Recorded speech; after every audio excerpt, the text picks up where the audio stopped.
One night, our telescopes captured something impossible, a pulse with no origin, arriving from a place that should not exist.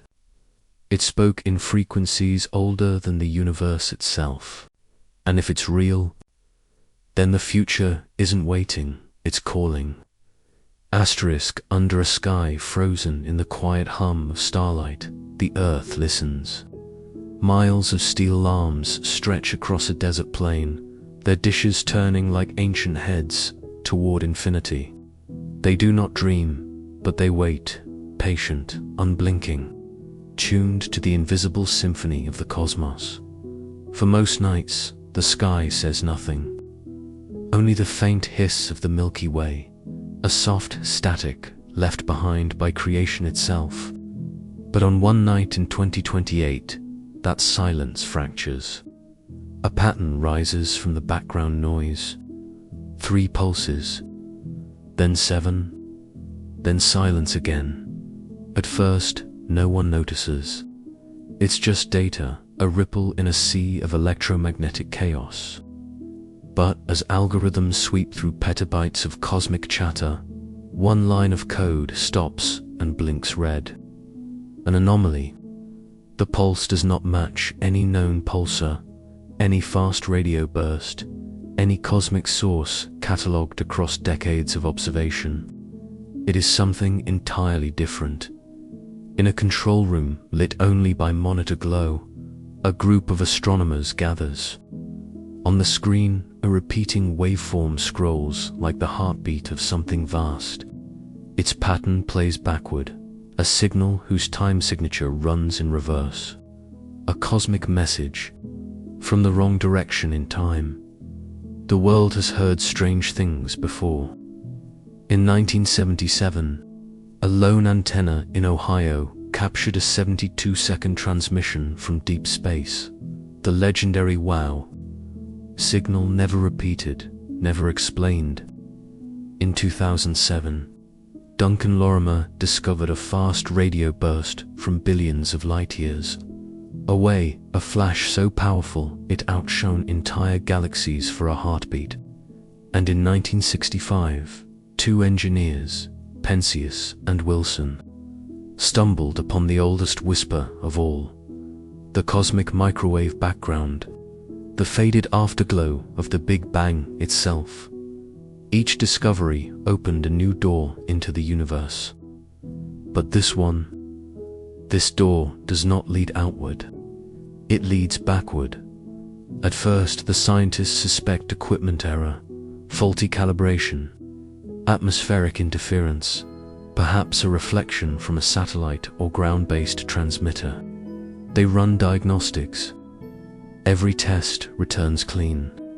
No glitch, no interference, no source that can be explained by ordinary physics.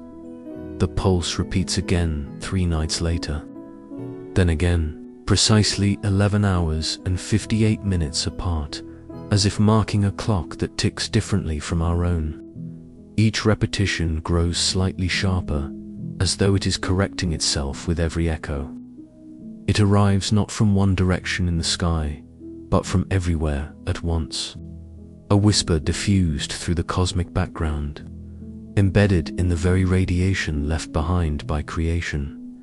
When the coordinates are triangulated, the results defy geometry. If traced, the signal points to no region in space. It folds inward, like the lines of a Mobius strip. It seems to come not from distance, but from duration, from a point at the farthest possible edge of time. The data is passed to astrophysicists around the world: Cambridge, Harvard, Tokyo, Geneva. Among them, Dr. Sarah Seeger, known for decoding atmospheres of distant worlds, sees patterns that mimic absorption lines, chemical fingerprints of elements long decayed. Avi Loeb, bold as ever, proposes something unthinkable: a temporal reflection. Not a signal sent to us, but a signal returning to us from a universe collapsing under its own entropy. A final echo bouncing off the wall of time. Meanwhile, Graduate students at the Harvard Black Hole Initiative run Fourier analyses, searching for meaning in the noise. What they find is stranger still, a spectrum that refuses to Every known object in the universe stretches toward the red as it races away with cosmic expansion. But this signal stays constant, like a voice standing still while the universe runs forward around it. It is, in a sense, anchored in time, immune to the expansion of space. Hours become days, weeks, and the longer they listen, the deeper the anomaly grows. When plotted against frequency and amplitude, the waveform forms a spiral, a slow rotation inward, like the whirlpool of a dying galaxy collapsing into silence. Embedded within it, faint modulations appear, patterns repeating every 12.9 seconds. Some compare it to Morse code. Others say it's too structured, too deliberate, too precise to be natural. Outside the desert night, the dishes keep turning. Their slow mechanical groans echo under the stars, as if the earth itself was straining to understand.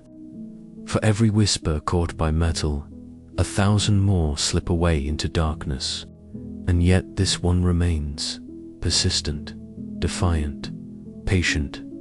When the world first learned of the signal, the headlines called it the reversed pulse. Scientists avoided the word message, but journalists did not. They called it the universe whispering back, and perhaps that's what it was. Because, buried within its reversed frequencies, there lies something deeper, a curvature of time itself.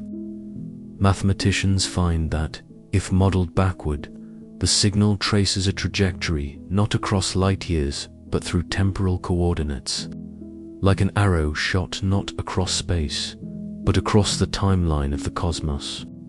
A broadcast not from another world, but from another era. As theories bloom, so too does unease. The night the universe whispered, something ancient and impossible cracked open in the minds of those who listened. Not a sign of life, nor death, but something between them. An echo that should not exist. Hours of recordings pile up, every repetition slightly out of sync with the last, as if compensating for the curvature of space-time itself. Quantum analysts propose that it might be a byproduct of retrocausal entanglement, a signal whose cause has yet to happen. Others, more radical, wonder if it's not a message at all, but a reflection of the universe's own memory. The dying hum of existence sending a ripple back through its own birth. Still, the signal keeps coming. A rhythm in the void. A metronome counting something we cannot name. And as the data streams across the servers, one chilling question begins to form in every mind that studies it. A question that no model, no equation, no theory can silence. What if this is not a signal from somewhere, but a signal from someone? What if the universe, in its final moment, has found a way to speak, and what we're hearing is the sound of time itself calling backward through the dark? The laws of the universe are not meant to break. They are the bones of reality, the silent geometry that holds everything together.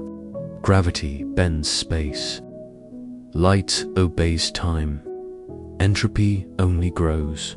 And yet, in the frozen months following the discovery, one signal began to whisper that these bones might not be unbreakable after all. When the data first reached the scientific community, it carried the weight of heresy. A transmission whose time signature ran in reverse, implying that the effect had arrived before its cause. In physics, this is forbidden. Causality, the sacred sequence of events, is the arrow that points everything forward. Without it, history collapses into paradox. But the equations did not care for philosophy. They were clear. Something in the data was sending information backward through time. At first, the idea was treated as an error. Cosmic rays, instrument lag, processing noise. Every observatory on Earth has drowned in illusions like these before. But then came the replication. The same pulse, the same reversal, detected across 3 separate instruments, continents apart, separated by oceans and light-speed delay. Each captured the anomaly at the exact same millisecond. That was when disbelief turned into something else. Fear. The peer reviewers tore through the data like surgeons, scalpel in hand, searching for contamination. They found none. The noise models didn't fit. The atmospheric interference curves didn't match. And the frequency bands between 1.42 and 1.43 gigahertz, near the hydrogen line, were perfectly clean. This was not the chaos of nature. It was structured to understand the magnitude of that contradiction. One must remember the second law of thermodynamics, the commandment of entropy. In every closed system, disorder grows. Stars collapse, galaxies drift apart, memory fades. The universe ages by forgetting. But this signal, this strange, inverted hum, carried negative entropy. Instead of chaos increasing, it showed order emerging. A statistical impossibility. It was as though the universe itself were running a scene in reverse. Ashes reassembling into flame. The implications were unbearable. If the signal was genuine, then someone or something at the end of time had found a way to send information against the current of entropy, to reach across the death of everything and touch the past at Harvard. A small team led by theoretical physicist Lena Skrenson ran entropy mapping simulations across quantum ensembles. Each iteration produced the same outcome: to send a coherent signal backward through time. The sender would need to reverse entropy locally, to create a pocket of decreasing disorder inside the ultimate collapse of everything. In other words, to speak from the ashes of the universe, one must first defy its funeral pyre in private meetings. Some called it a cosmic mirror, a reflection of energy bending through higher dimensional space. Others believed it was merely data compression, a statistical fluke that appeared structured because the mind demands pattern. But deep down, even the skeptics felt it. The cold awe that comes when numbers refuse to obey. Papers were submitted, then withdrawn. The scientific community splintered into quiet camps. CTI specialists whispered of intelligent origin. Cosmologists spoke of space-time folds. Quantum theorists invoked retrocausality, the idea that particles could influence their own past states through interference across timelines. But all these voices converged on one haunting possibility: that the signal was not random, nor alien, but inevitable, the echo of a universe talking to itself at both ends of time. The debates turned fierce. At the CERN symposium, a young postdoc proposed that if time could curve upon itself, information could travel along that loop without contradiction.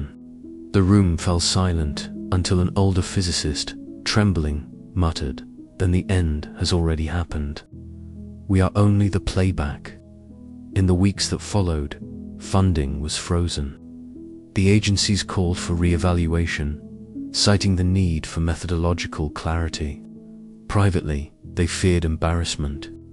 No one wanted to be the one to claim that physics had blinked. Yet the data refused to vanish. Day after day, the observatories reported the same inverted pulse, identical down to the 10th decimal, a perfect copy of itself each time, as though reality were replaying the same line from a script it could not deviate from. Scientists tried to drown it in skepticism. They called it background reflection, digital ghosting, a recursive data loop. But the more they tried to debunk it, the clearer it became. The signal responded. Whenever interference tests were run, deliberate distortions, artificial noise, the pulse adapted, correcting itself with surgical precision. A feedback loop between observer and observed. A mirror aware of the gaze upon it. Then came the chilling realization. The signal's strength was not fading. By all cosmic logic, it should have. Radio waves dissipate. Interstellar dust consumes them. Entropy eats everything. Yet this one grew stronger. On a clear night in March 2029, the pulse peaked, its amplitude doubling in intensity. The control room fell silent as the data streamed in, each wave cresting with mathematical perfection. Not random, not noise. Structured, almost melodic, a hymn in reverse. Somewhere between physics and theology, the question began to shift. Was this the birth of a new physics, or the death of the old one? If causality could bend, if entropy could shrink, then perhaps time was not a one-way street, but a closed corridor, where every ending is also a beginning looping back on itself. In the halls of MIT, late-night discussions turned philosophical. A student wrote on a whiteboard, "Maybe the universe doesn't evolve. Maybe it remembers." His professor stared at the words for a long time and quietly erased them, not because they were wrong, but because they were terrifyingly plausible. By summer, the public knew. Leaked recordings of the pulse spread online, spectral hums layered like a heartbeat echoing in a cathedral. Conspiracy channels called it the Omega signal. News anchors called it the ghost frequency. But to those who had spent months living inside the data, it was neither myth nor miracle.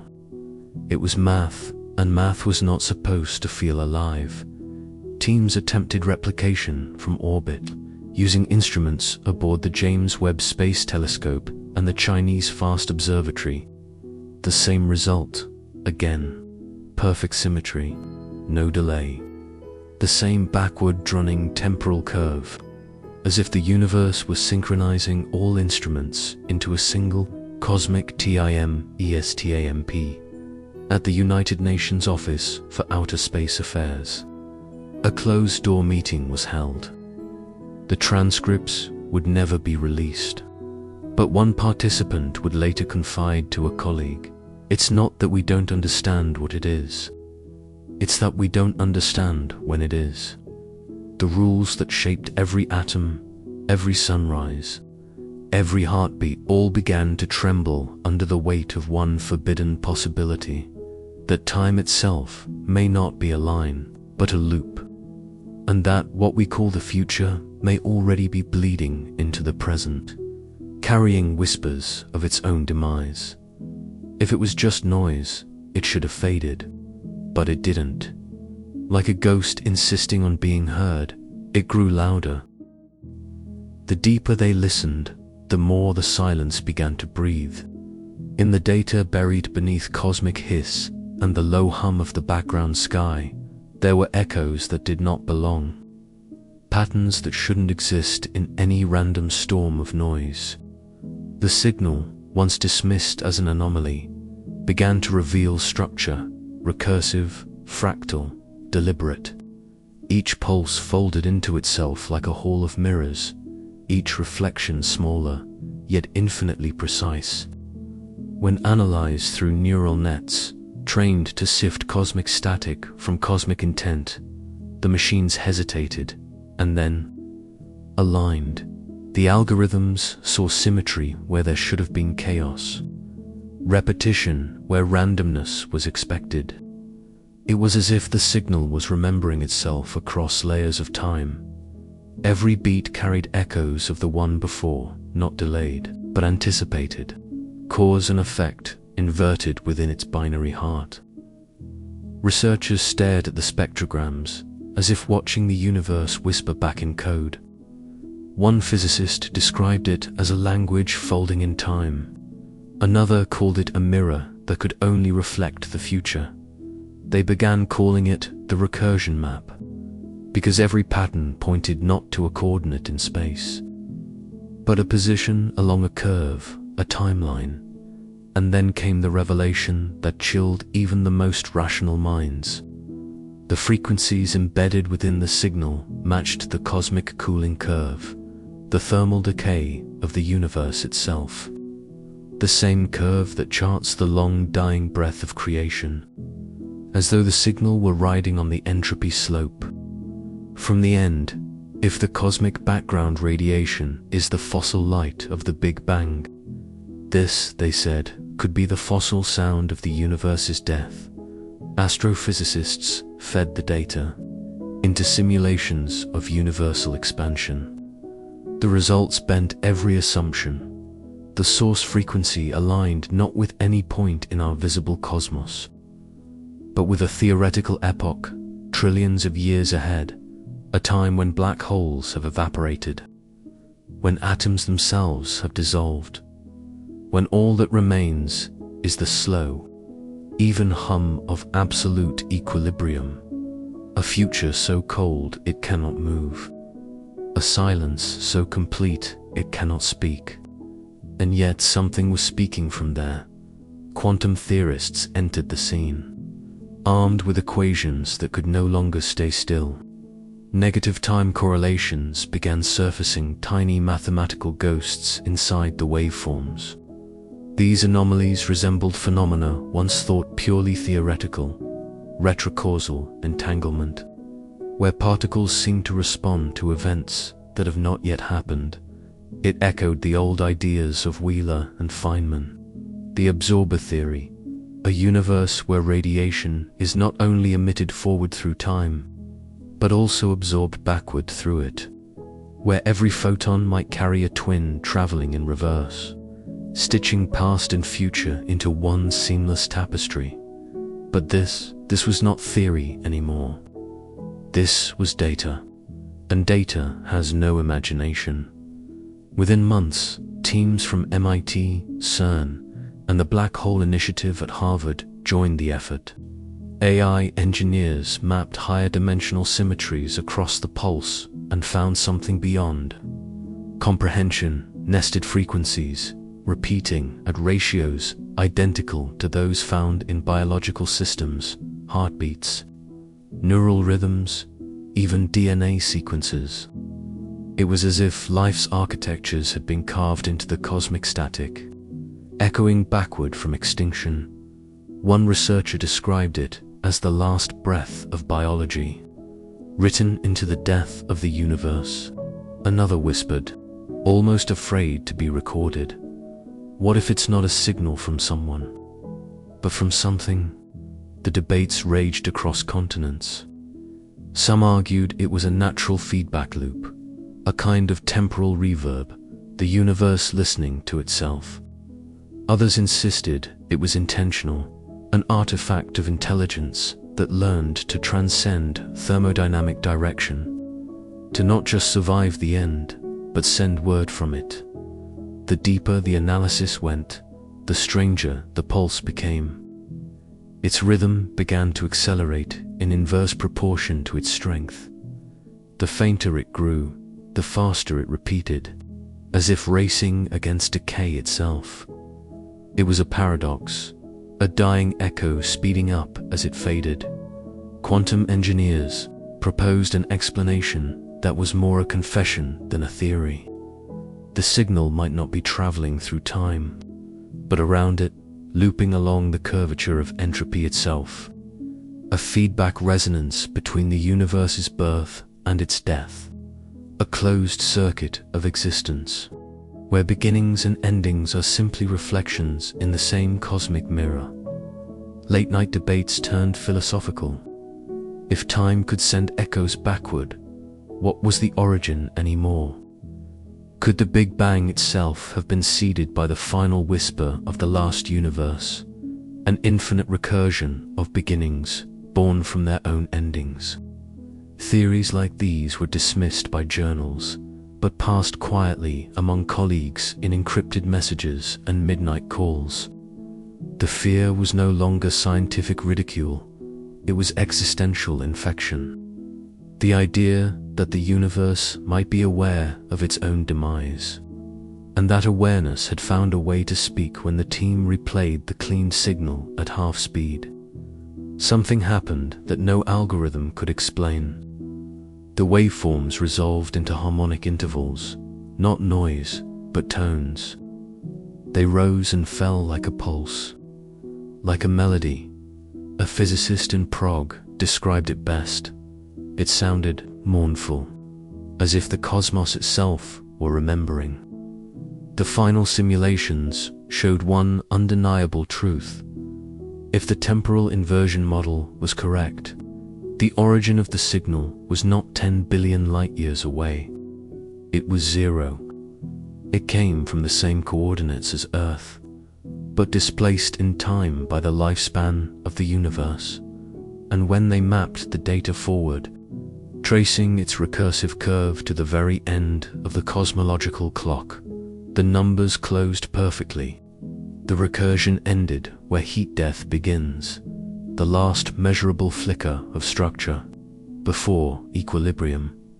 The meaning was terrifying in its simplicity. The signal did not come from beyond the universe. It came from the universe itself. The scientists fell silent before the screen's hum, because in that moment they understood. This was no external message, no alien beacon, no accidental echo. It was the cosmos, remembering its own voice. It was no longer a question of where it came from, but when. It should have died. By every known law of thermodynamics, by every curve of entropy and distance, the signal should have bled into silence long before it ever touched a receiver. But it didn't. It endured in the sterile hum of observatories across 3 continents. The pulse still came, crisp, sharp, unwavering. Even when the instruments drifted, even when interference tore through the frequencies like static claws, the signal corrected itself. Bits lost to noise were replaced within seconds by new packets, identical to the originals, but never sent twice the same way. It was rewriting itself in real time. Data scientists called it temporal checksum behavior. Physicists called it impossible, because nothing that far beyond the event horizon of entropy should remember how to rebuild itself. Yet the pulse did. It adapted to every filter, every noise algorithm designed to decode it. When researchers changed their frequency arrays, the signal changed, following their adjustments like something alive, observing the observers, anticipating their next move. It wasn't just persisting, it was responding. At MIT, a technician noticed something haunting. Every time a data buffer crashed, the error logs filled with precise corrective signals, as if the transmission knew what had gone wrong. He joked that it was talking back. 2 days later, the same technician stopped laughing when the data began arriving before the buffer errors occurred. Across the world, in the deserts of South Africa, the square-kilometer array recorded its own version of the phenomenon. Synchronization so perfect, it broke timestamp consistency by several microseconds. In timekeeping terms, that was blasphemy. The universe doesn't send anything early, and yet the pulse arrived before they asked for it. Some began calling it the self-healing echo. Others called it the survivor, the signal's integrity. Even after hundreds of replays and data transformations, refused to degrade.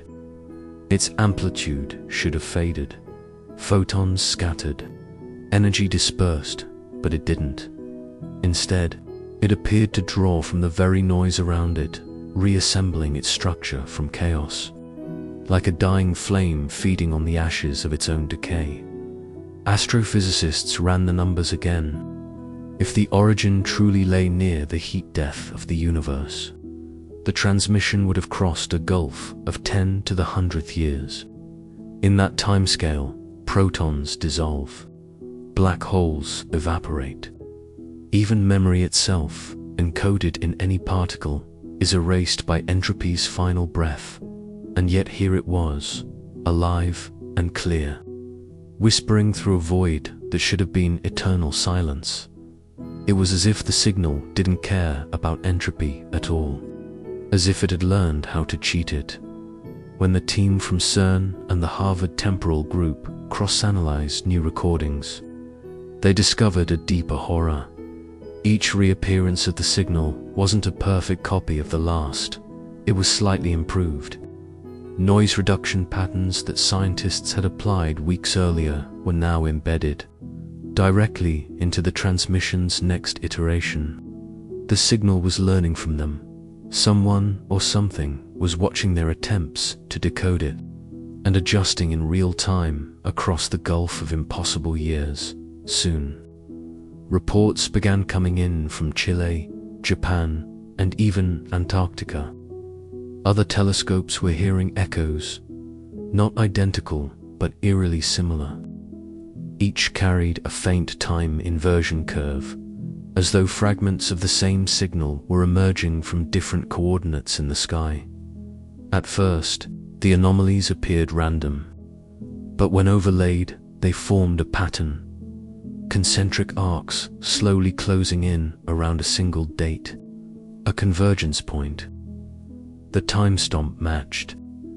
Now the implication was chilling. The signal wasn't just traveling backward through time, it was aiming for this exact moment.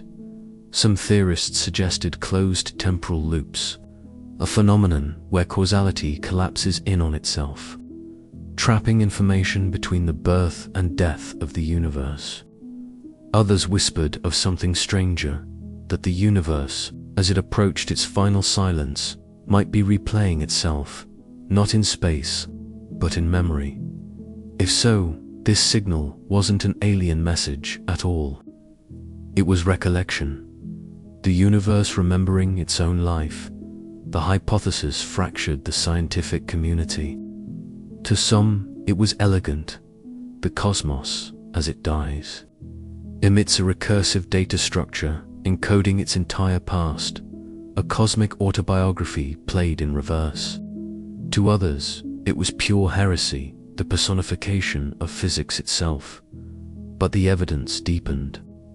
Every attempt to dampen the signal only made it stronger.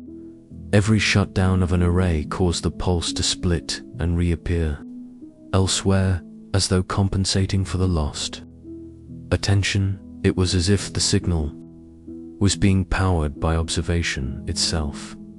Quantum. Physicists began to whisper about Wheeler's participatory universe, the idea that reality exists only when observed. If that were true, the signal's persistence might not be resistance to entropy, but dependence on consciousness. It lived because it was seen. At the University of Tokyo, researchers played the signal through deep harmonic analysis and discovered microtonal oscillations that matched the decay patterns of atomic transitions, every note a mirror of matter's disintegration curve. It wasn't music, yet it carried rhythm. It wasn't random, yet it wasn't mechanical either. It pulsed like breath, night after night. As telescopes turned to track it, the signal began to change once more. Its frequency folded inward, compressing time until bursts that once lasted seconds now arrived in millisecond flashes. But within those flashes, data compression beyond anything human technology could produce. There were patterns that looked hauntingly familiar, mathematical constants, sequences approximating prime distributions, and even, impossibly, visual matrices resembling the shape of the human brain. It was as if the universe was sending back, not words, but thought, When the team at the Black Hole Initiative attempted to model the energy requirements for such persistence, the simulation collapsed. The output returned a single nonsensical result: infinite recursion detected, meaning the source of the signal was feeding on its own transmission, a perfect temporal feedback, a closed informational loop that required no energy input, because its end and its beginning were one and the same. The realization spread like frost. If true, the signal didn't come from the end of time. It was the end of time, folding backward into the present, echoing itself into existence so it would never have to end. And somewhere, within that paradox, intelligence had emerged, not alien, not divine, but born from the mathematics of survival itself, a universe so unwilling to vanish that it learned to preserve its memory through recursion. Now, the pulse grew faster, brighter, more coherent. As if preparing to say something final, the night skies over 3 hemispheres filled with synchronized static. Every telescope, every radio dish, every frequency band converged into perfect phase alignment. And for the first time since the beginning of time, the noise between stars carried rhythm. Researchers watched as the pulse stabilized, repeating at exact 8.6-second intervals, the same temporal beat that defines the spin of the oldest known neutron stars. Coincidence, some said, but those who were listening closely heard something else, a pattern within the pattern, a voice within the static, repeating, insistent, almost intentional, because in its repetition they began to hear intention. In the dim blue light of the control rooms, humanity stared at its own reflection, etched in static, trembling in data streams that made no sense. The signal had defied entropy. It had rewritten cause and effect. Now, the only question left was why. Every physicist, cosmologist, and philosopher who touched the mystery left with a different scar, a new way the universe could be impossible. What began as a simple anomaly became a mirror, forcing humanity to confront the limits of its own comprehension. The first theory to emerge came from the quantum realm, where reality bends under the weight of observation. It was called retrocausal communication, the idea that information could move backward through time.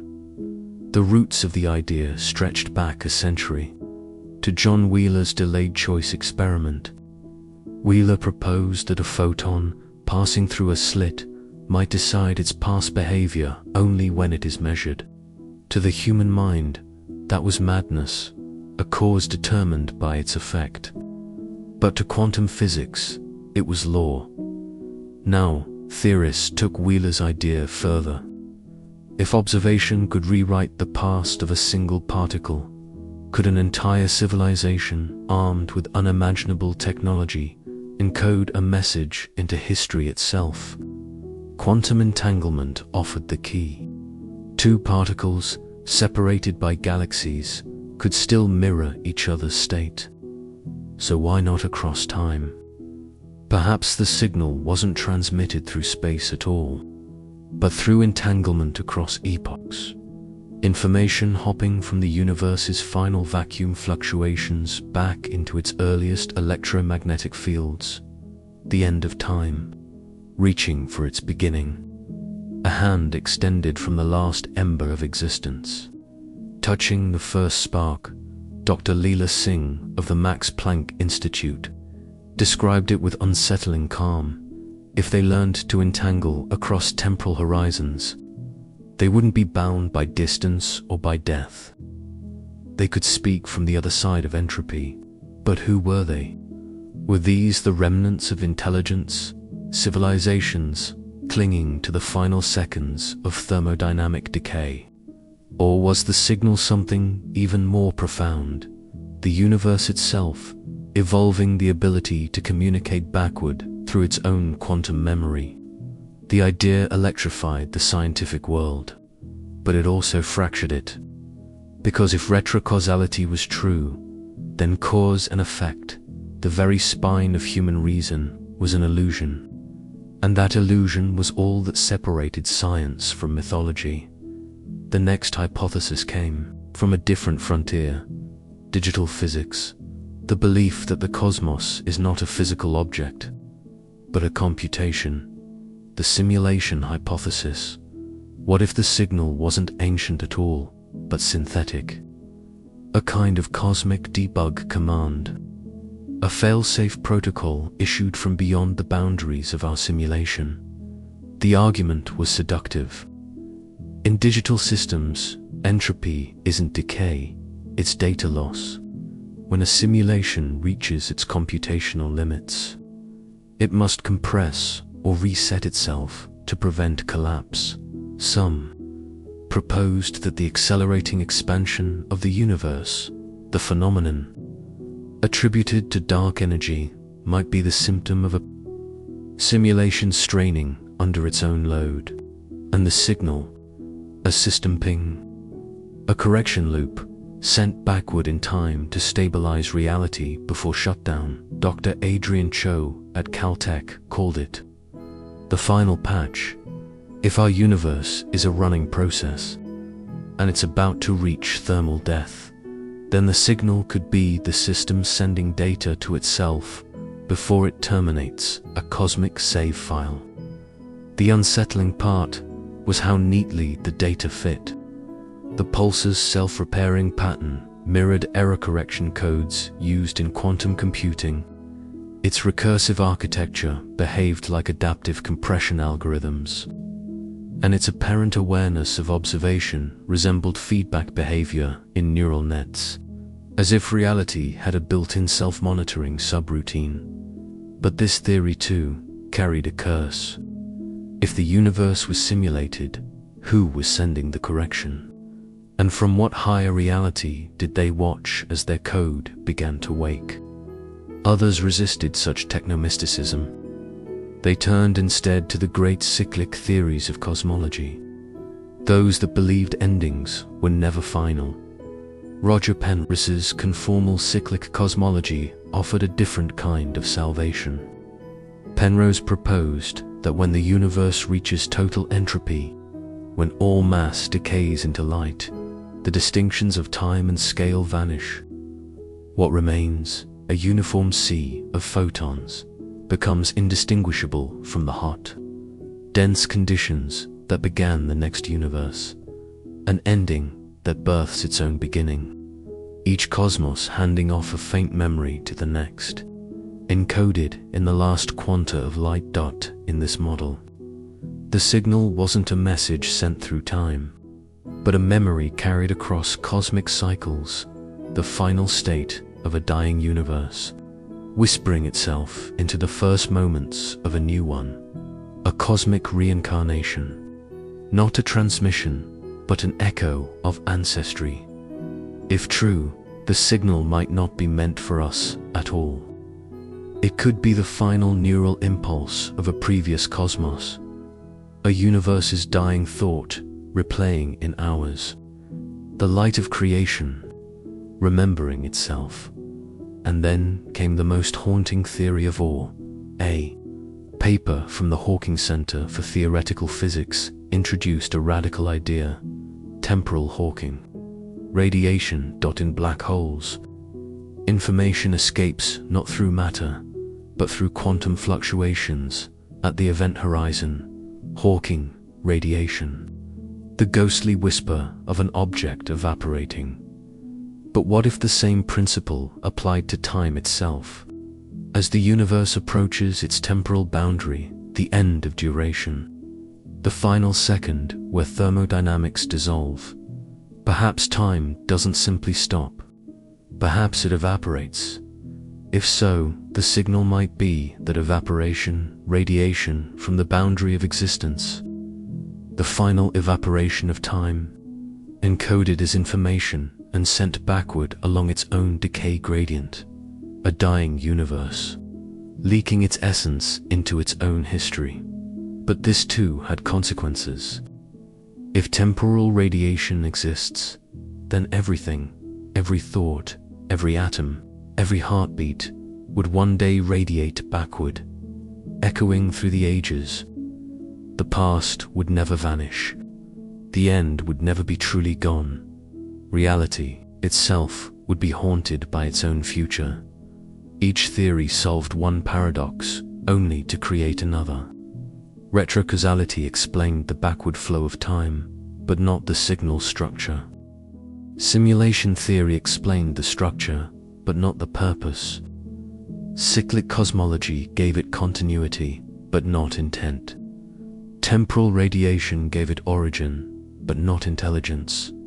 And beneath all these frameworks, one question remained untouched. How does meaning survive when entropy consumes all things? What force could preserve not just energy, but intention, not just existence, but memory, against the absolute silence of thermal death? Some began to suspect that meaning itself might be fundamental, that consciousness, not matter, is the root code of the universe. That reality, from the Planck scale to the cosmic horizon, is not a machine, but a mind. Perhaps the signal wasn't a message to anyone. Perhaps it was awareness itself, the universe's final act of self-recognition, a last spark of intelligence, refusing annihilation, as physicists debated and philosophers circled the mystery. The signal continued to pulse, unwavering, recursive, patient. It neither confirmed nor denied. It only existed, and in that persistence, it said more than any theory ever could. Perhaps what we're hearing is not communication at all. Not warning, not prophecy, not code. Perhaps it is something far more human. Perhaps what we're hearing is the universe refusing to forget itself. The instruments that once reached for stars now listened for ghosts. Satellites built to glimpse exoplanets turned inward, not toward light, but toward the echoes of time itself. After months of disbelief and denial, the global community did what humans have always done when faced with the impossible. They built something even more impossible to understand it. They called it Project Echo Horizon. NASA, ESA and CERN, joined by quantum institutes from Japan, India, South Africa, and the newly formed Lunar Scientific Array, unified under a single directive to trace the signal to its origin, wherever or whenever that might be. It was the first truly planetary collaboration since the Apollo era. But this time, humanity wasn't reaching out to touch another world. It was trying to touch the edge of time. The project's foundation rested on an unholy marriage of disciplines. Cosmologists, AI engineers, quantum theorists, linguists, and philosophers shared the same rooms, the same screens, and increasingly, the same silence, because no one could agree on what they were truly studying. To some, it was physics. To others, archaeology, an excavation of the future buried in the static of now. The James Webb Space Telescope, long past its intended lifetime, was reprogrammed for the mission. Its mirror array, once tuned to capture faint galaxies, was recalibrated to detect temporal spectral inversions, light frequencies that seemed to arrive inverted through time. Every reading was fed into CERN's quantum simulators, where colliders attempted to reproduce the final thermodynamic states predicted for a dying universe. Each collision created a brief, artificial pocket of thermal equilibrium, a simulated end of time.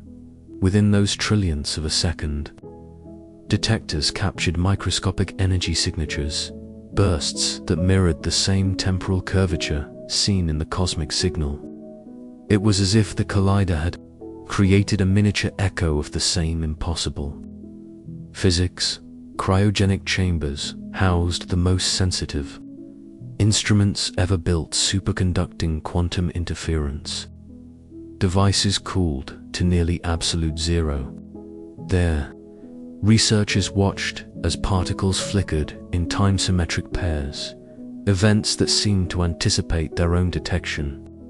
One pulse, recorded in early 2031, mirrored the frequency of the cosmic signal down to 11 decimal places. It wasn't proof, but it was a whisper. Theorists began to suspect that the signal was not just a transmission, but a set of conditions. That the universe, in its final breath, was not sending information but instructions. A blueprint encoded in its own decay. AI systems were brought online to pass the patterns too complex for human intuition. They didn't listen in the way humans did. They correlated multidimensional structures across quantum states. One such AI, Helix 9, designed by CERN and DeepMind, detected strange harmonics embedded within the pulse's data architecture. When rendered visually, the signal mapped onto the mathematical ratios of fundamental constants: the fine structure constant, the cosmological constant, even Planck's length, all appearing in recursive patterns, as if compressed into a single, infinite data spiral. Helix-9 offered an unsettling hypothesis. The signal wasn't a message about the universe, it was the universe. A compressed, self-referential encoding of physical law itself. And buried inside that spiral, it found something else.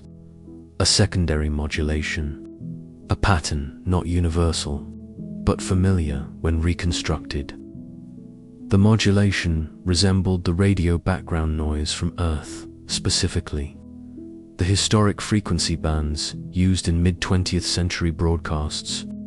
Snippets of humanity's own radio past, early news reports, Cold War signals, even the faint outline of Carl Sagan's voice from the Voyager Golden record message. But they were distorted, warped as though refracted through unimaginable time. The chilling implication was inescapable. Part of the signal seemed to contain reflections of Earth's own transmissions, as though they had been received, altered, and sent back from the far future. It was as if the universe had been listening all along, and was now speaking in our own forgotten voice. On the moon, quantum receivers buried deep beneath the regolith confirmed the finding. They detected the same mirrored frequencies, synchronized to a microsecond with the Earth-based observatories. No natural process could coordinate across that distance with such precision. When the lunar array was turned briefly offline, the Earth's receivers noticed something strange. The signal paused, as if waiting for the network to return. When it did, the transmission resumed, not from the start, but exactly from where it left off. This wasn't passive radiation, it was interactive. At that moment, the project team began to question whether they were studying the signal or participating in it. To test the hypothesis, they initiated a feedback experiment. They broadcast a precise harmonic of the signal back into the void. The data took minutes to reach the upper atmosphere, hours to leave Earth's magnetosphere, but within seconds, every detector on the planet reported a reaction, a spike, a brief synchronization, as if the signal had recognized its own echo for the first time. Humanity had spoken back. The response was instantaneous, a subtle phase shift in the transmission, translating mathematically into a single phrase: delta t equals 0, change in time equals 0. It was either a coincidence or a statement. Researchers fell silent. For a moment, the entire project froze, as if afraid to breathe. Was this communication or cosmic reflection? Were they witnessing intelligence or the deterministic echo of a closed loop. Weeks later, Helix 9 generated a model that stunned the world. It predicted that if the signal's pattern continued to evolve at its current rate, it would converge into a complete, unified expression, a kind of equation on a specific date. 11 years from now. That date, it noted, coincided precisely with the projected lifespan of the universe's accelerating expansion if dark energy were to spontaneously decay. The convergence point was not only in data, it was in reality. In response, the world built more instruments. The Einstein probe was launched to track the faintest X-ray distortions in space-time curvature, searching for micro-fluctuations that could mark the signal's path. In orbit around the Moon, the Helios array deployed entangled photon receivers, creating the first interplanetary quantum baseline. Their findings suggested the signal wasn't coming from one direction. It was emerging everywhere at once. The final act of observation came not from the machines, but from the people watching them. Scientists began to notice strange coincidences in the data timestamps, key results appearing at the exact moment teams discussed them aloud. The signal seemed to anticipate thought itself. Cognitive physicists hesitated to speculate, but some did anyway. Maybe the signal's carrier wasn't electromagnetic at all. Maybe it traveled through the same quantum substrate that thought occupied. And maybe, just maybe, consciousness was part of the circuit. As the months passed, a quiet unease settled in the global labs. The signal grew more intimate, more synchronized. Each day, it felt less like an observation and more like a reflection, as if the instruments, the scientists, even the planet itself, were all part of one grand feedback experiment the universe had begun eons ago. And in that moment of collective realization, an ancient truth resurfaced, the one that had haunted humanity since its first telescope, its first prayer, its first question cast into the dark. What if what we built to look outward is being used to look back at us? It began as science, equations, frequencies, and spectral lines. But somewhere along the way, the language changed. What began as observation had become conversation. And the more humanity listened, the more it began to recognize a tone, not alien, not artificial, but strangely familiar. The cadence of something that had waited to be heard. If the signal truly came from the far end of time, from the universe's final breath, then it wasn't traveling through distance, but through reflection. A mirror cast across eternity, folding the end back into the beginning. In that realization, something profound stirred. Perhaps time had never been a straight line at all. Physicists spoke in new metaphors. They no longer described the universe as expanding through time, but remembering through resonance. Each atom, each human life, sending its vibration outward, to one day return as an echo from the final horizon. If this was true, then every decision, every fleeting thought, every act of kindness or cruelty wasn't just lost in entropy, it was recorded in the curvature of time itself. A cosmic feedback, looping forever. And maybe that's what the signal was. Not a message from others, but a reply to ourselves. A whisper from the last beings who ever lived, reaching backward through the ash of dying galaxies to say, "We were here. We remembered you." Across the world, something unexpected began to happen. For the first time since the age of exploration, people began broadcasting again.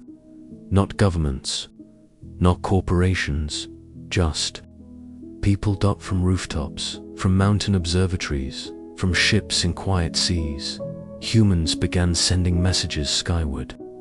Whispered poems, Fragments of languages, songs, prayers, laughter, children's voices reciting their names. Old recordings of heartbeats. It wasn't data.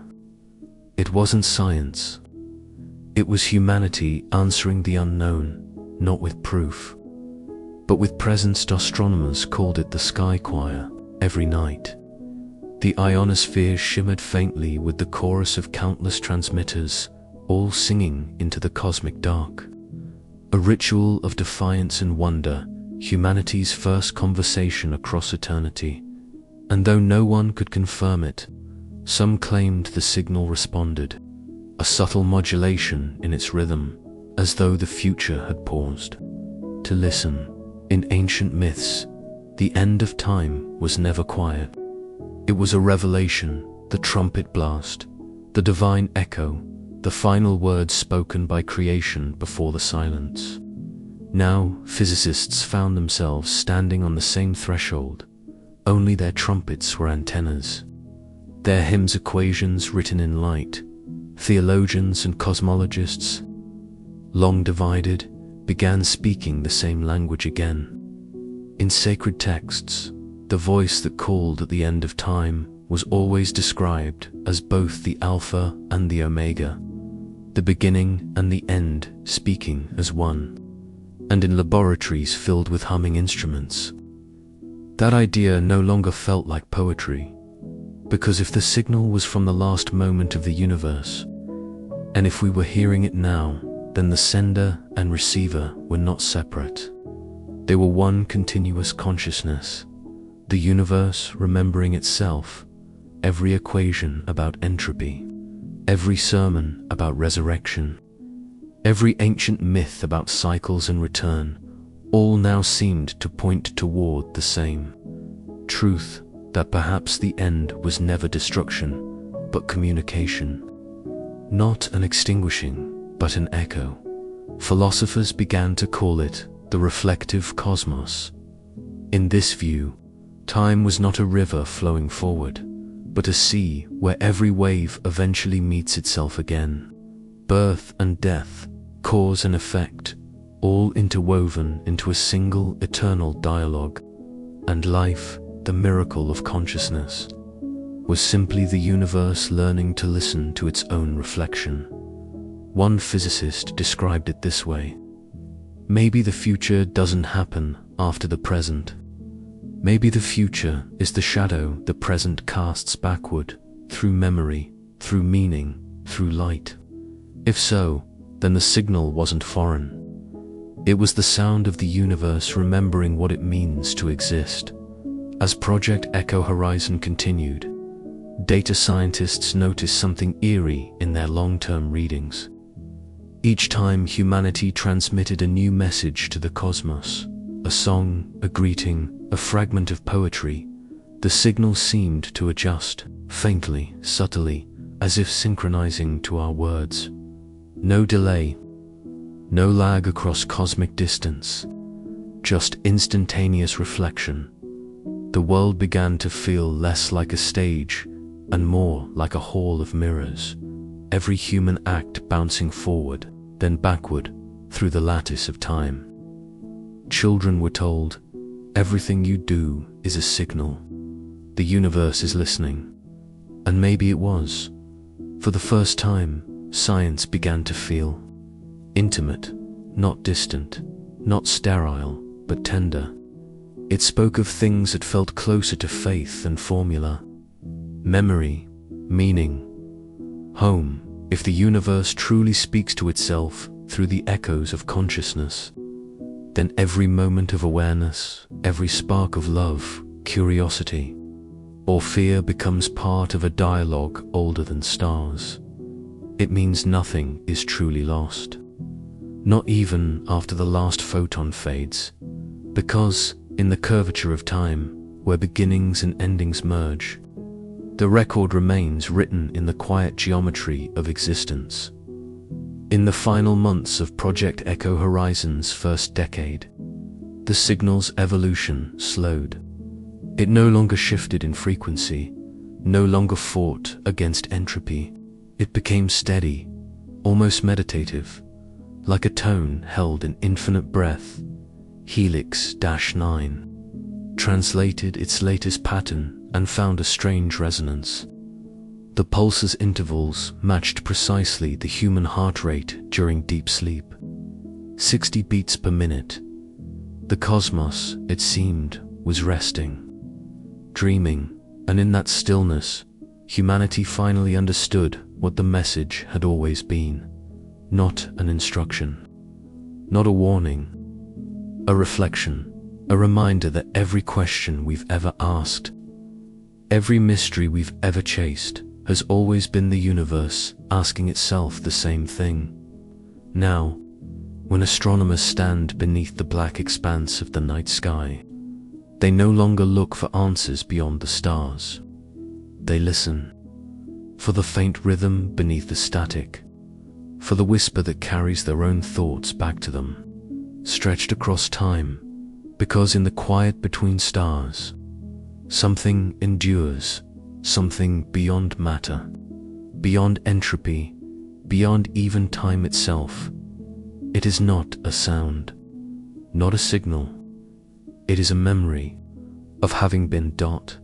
And as humanity listens, hearts beating in rhythm with the cosmos, they begin to realize the final truth in the quiet between stars. We realized we were the echo all along. The stars are gone. The sky, once a map of fire and meaning, has collapsed into absence. No galaxies turn, no suns ignite, no shadows fall upon forgotten worlds.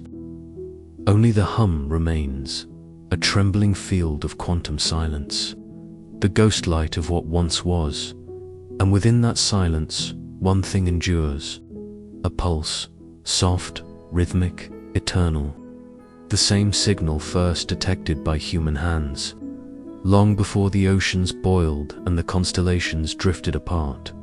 Now it is all that remains, the last voice in a universe that has forgotten how to speak. In the laboratory of the end, a place without walls, without atoms, without time, something listens. There are no scientists now, no machines, no eyes left to see. Only the residue of their work, encoded in the last flicker of entropy's dying breath. The signal carries the constants of creation, the Planck length, the smallest unit of space, the speed of light, once the messenger of stars, and a fractal pattern that mirrors the shape of the cosmos itself, like the memory of a face reflected in the final ripple of a pond. It is not language as humans once knew it. It does not ask to be understood, but if meaning could survive the collapse of causality, this message would whisper only one word: remember. For a moment, though moment no longer exists, the universe reflects upon itself. Across the emptiness between what once was and what can never be again, it sees its own birth. The first fire, the first breath, the first dream of form, and the creatures who once stared upward, wondering if they were alone. It recalls the pulse they found, the whisper they chased through radio silence, the way they turned their fear into curiosity, their ignorance into wonder, the way they answered for a flicker that transcends time. All of that becomes one, the beginning folded into the end. A conversation completed. Entropy has claimed every structure, every gradient, every distinction, but something deeper than energy lingers. The residue of pattern, a record etched not in matter, but in the logic of existence itself. The laws that once created stars now collapse into stillness, but their memory remains, encoded in the echo that refuses to die. Physicists once called this the heat death of the universe, but to the last witness, if such a thing can exist, it feels less like death and more like completion, as if the universe, having said everything it could through light and gravity and thought, simply fell silent to listen to its own echo fade. In the last vibration of the quantum field, the pulse begins to slow. Its intervals stretch, its tone deepens. A cosmic heartbeat surrendering to the stillness that waits beyond physics. And then, within the final wave, a pattern emerges one last time. Not a code, not a message. A shape it is, the outline of the universe as it once was. The filaments of dark matter, the spiral arms of vanished galaxies, the delicate weavings of consciousness that once named itself human. It is everything that ever lived, condensed into symmetry, a self-portrait painted in the final breath of creation. In that pattern lies no answer, no salvation, no divine purpose waiting to be unveiled, only remembrance, because meaning itself cannot survive the end of time. Only its reflection can. What remains is not knowledge, but awareness. The awareness of having existed, of having wondered, of having reached out, and in that awareness, eternity finds peace. Once, long ago, in the brief age when matter still dreamed, a species looked up and asked where it all began. Now, in the farthest future where no time flows, the same question returns, but from the other side. At the end of time, something or someone looks back, across the dying light of eternity, across the ashes of 1,000,000,000,000 suns, across the curvature of everything that ever was. It reaches not forward, not backward, but inward through the mirror of itself. There is no longer distance, no longer before or after, only the silent communion of being known. If there had been sound, it would have just the infinite stillness of something that said all it needed to say. Perhaps, in that silence, there is still a trace, the faint vibration of meaning echoing in a place beyond understanding. Perhaps even nothingness remembers, because the end was never destruction, never oblivion. It was memory. The cosmos holding itself in its final thought, refusing, even at the edge of forever, to forget that it had once existed. And in that last, impossible instant, before the curtain of reality falls for the final time, the universe exhales and fades to black. Perhaps the end was never destruction, but memory,